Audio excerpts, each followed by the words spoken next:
நீங்க கஷ்டப்பட்டு குடும்பத்துக்கு உழைச்சிங்கன்னா நிச்சயமா ஏமாற்றப்படுவீர்கள். நீங்க நம்பிக்கையோட எந்த டிபார்ட்மெண்ட்ல, எந்த கம்பெனிக்கு, எந்த நிறுவனத்துக்கு நீங்க ஓடா தெரியுங்களோ, உங்களுடைய வயசான பிறகு உங்களை வெளியே பிராவிட மன்றம் கூட தராம வெளியே அனுப்பிச்சிருவாங்க. சம்பளம் வாங்கினீங்களா, வேலை செஞ்சு சும்மா வந்து வேலை செஞ்சேங்க. இப்போ அதே மாதிரி நாவுக்கரசர் 40-50 ஆண்டு காலம் இந்த சமணத்துக்காக உழைச்சாரு. கொஞ்சம் கூட நன்றி விசுவாசமே கிடையாது. நன்றியே உலகத்துல யாருக்கும் கிடையாது. யாருனால உயர்ந்தோம், யார் நமக்கு வழிகாட்டினா, யார் நமக்கு ஏத்தி விட்டா, இந்த நிலைமைக்கு யாரெல்லாம் காரணம் அப்படிங்கிறதெல்லாம் அவங்க நினைக்க மாட்டாங்க.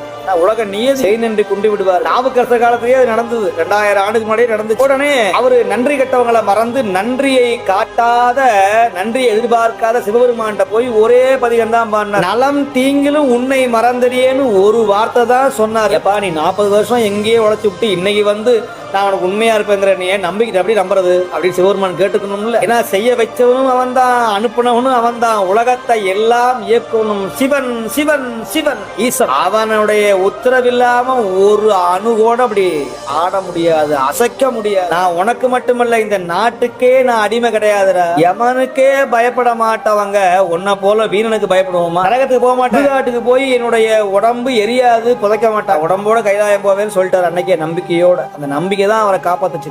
திருப்பூலூர்ல உடம்போட முக்தி அடைந்தார். அயன்மகளை தவிர வேற யாரும் அப்படி கிடைச்சது. விதேக முக்தின்னு பேரு. கரைஞ்சாங்க கற்பூரமா. யாரையும் ஏமாத்துறதும் கிடையாது, ஏமாறுறதும் கிடையாது. அதான் ஏமாறாதே ஏமாற்றாதேன்னு பாருங்க. இந்த பிணியோட முடிஞ்சு போச்சு. என்னைக்கு சிவனடியாரா மாறினோ அன்னையோட எனக்கு பிணி இனிமே வராது, எந்த நோயும் வராது. நீ ஃபெயிலியரு, கேன்சரு, ஹார்ட் அட்டாக்கு, உடல் வாழ்வு இறங்குறது, கைகால் எலும்பு தேயறது, மூளை நரம்பு கட்டாகிறது, விபத்து, எந்த நோயும் வராது. சர்தான் போடா, நீ இல்லைன்னு நான் வாழ முடியாதா? யாரை நம்பி நான் பிறந்த ஈசன் இருக்கிறான் போடா அப்படின்னு சொல்றாரு. நான் எங்கேயாவது வீட்டுல போய் பிச்சை கேட்டா எனக்கு பிச்சை போடுறதுக்கு ஆள் இருக்குடா, சாவடமா கூட இருப்பேன். நான் ரோட்ல துண்டை விரிச்சு படுத்தோம்னா பூமாதேவி வந்து உன் வீட்டுல படுத்தாதான் இது ஏன் இடம், என் காடும். நடு ரோட்ல வீதியில படுத்தோம்னா யாரும் என்ன பூமாதேவி, அன்னை பூமாதேவி என்ன எந்திரிப்பா இது ஏன் இடம்னு சொல்ல மாட்டாங்க. இந்த திராணி, இந்த துணிச்சல் நம்முடைய அன்பருக்கு வந்ததுன்னா வாழ்க்கை துன்பம்லாம் சாம்பலா போயிடும்.